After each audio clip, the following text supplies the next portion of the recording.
Plasma झिल्ली क्या होती है? प्लाज्मा झिल्ली, जिसे कोशिका झिल्ली भी कहते हैं, सभी कोशिकाओं की बाहरी सीमा होती है जो आंतरिक कोशिका वातावरण को बाहरी वातावरण से अलग करती है। यह सेमी परमिबल होती है, मतलब यह नियंत्रित करती है कि कोशिका में क्या अंदर जाता है और क्या बाहर। प्लाज्मा झिल्ली की संरचना। प्लाज्मा झिल्ली मुख्य रूप से फॉस्फोलिपिड बाइलेयर से बनी होती है। प्लाज्मा झिल्ली में फॉस्फोलिपिड्स की दो परतें होती हैं।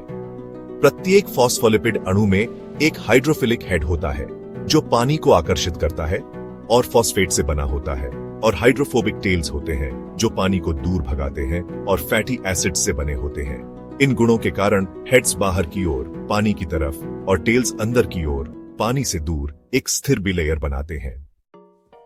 बिलेयर में एम्बेडेड दो प्रकार के प्रोटीन्स होते हैं। इंटीग्रल प्रोटीन्स झिल्ली में फैले होते हैं जो मॉलिक्यूल्स के लिए चैनल्स या कैरियर्स के रूप में कार्य करते हैं।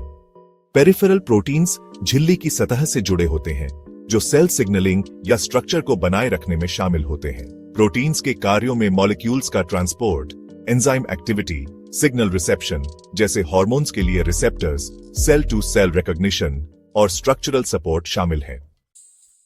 कोलेस्ट्रॉल, जो एनिमल सेल्स में पाया जाता है, इसके मॉलिक्यूल्स झिल्ली के भीतर एम्बेडेड होते हैं। कोलेस्ट्रॉल का कार्य फ्लूइडिटी या फ्लेक्सिबिलिटी को बनाए रखने में मदद करना है, खासकर अलग अलग तापमान पर। कार्बोहाइड्रेट्स प्रोटीन से जुड़कर ग्लाइकोप्रोटीन्स बनाते हैं या लिपिड्स से जुड़कर ग्लाइकोलिपिड्स बनाते हैं। कार्बोहाइड्रेट्स का कार्य सेल रिकॉग्निशन और दूसरी सेल्स के साथ इंटरैक्शन में मदद करना है, जो इम्यून रिस्पॉन्स में महत्वपूर्ण है। प्लाज्मा झिल्ली के कई महत्वपूर्ण कार्य हैं। सबसे पहले सिलेक्टिव परमिएबिलिटी। झिल्ली नियंत्रित करती है कि कोशिका में क्या प्रवेश करता है और क्या बाहर निकलता है, आवश्यक पोषक तत्वों को अंदर जाने देती है और अपशिष्ट उत्पादों को बाहर निकालती है।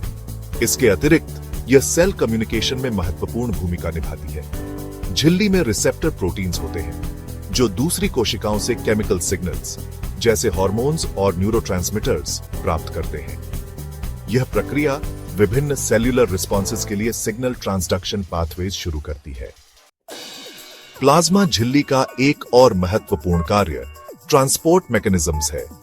इन्हें पैसिव ट्रांसपोर्ट में वर्गीकृत किया जा सकता है, जिसमें ऊर्जा की आवश्यकता नहीं होती है, और एक्टिव ट्रांसपोर्ट, जिसमें होती है। पैसिव ट्रांसपोर्ट में डिफ्यूजन शामिल है, जो मॉलिक्यूल्स का हाई से लो कंसंट्रेशन की ओर मूवमेंट है। ऑस्मोसिस, पानी का डिफ्यूजन, और फैसिलिटेटेड डिफ्यूजन, जो प्रोटीन चैनल्स के माध्यम से बड़े या पोलर मॉलिक्यूल्स का मूवमेंट है। दूसरी ओर एक्टिव ट्रांसपोर्ट एटीपी का उपयोग मॉलिक्यूल्स को उनके कंसंट्रेशन ग्रेडियंट्स के विरुद्ध ले जाने के लिए करता है। इसका एक सामान्य उदाहरण सोडियम पोटेशियम पंप है। प्लाज्मा झिल्ली एंडोसाइटोसिस और एक्सोसाइटोसिस में भी शामिल होती है। एंडोसाइटोसिस तब होता है जब झिल्ली पदार्थ को कोशिका में एंगल्फ कर लेती है, जैसे सॉलिड्स के लिए फैगोसाइटोसिस और लिक्विड्स के लिए पिनोसाइटोसिस में। एक्सोसाइटोसिस वह प्रक्रिया है जहां वेसिकल्स झिल्ली के साथ फ्यूज होकर पदार्थों को कोशिका से बाहर निकालते हैं। इसके अतिरिक्त झिल्ली सेल आइडेंटिटी और इंटरैक्शन में भूमिका निभाती है। झिल्ली पर ग्लाइकोप्रोटीन्स और ग्लाइकोलिपिड्स सेल मार्कर्स के रूप में कार्य करते हैं, जो इम्यून सिस्टम के लिए सेल्फ सेल्स बनाम फॉरेन सेल्स को पहचानने के लिए महत्वपूर्ण है। यह सेल एडहीजन में भी मदद करता है, जिससे सेल्स एक दूसरे से चिपककर टिश्यूज बना सकते हैं। फ्लूइड मोज़ेक मॉडल, जिसे सिंगर और निकोलसन ने 1972 में प्रस्तावित किया था, झिल्ली को एक फ्लूइड डायनामिक स्ट्रक्चर के रूप में वर्णित करता है, जिसमें प्रोटीन्स का एक मोज़ेक बिलेयर में या उस पर तैरता रहता है।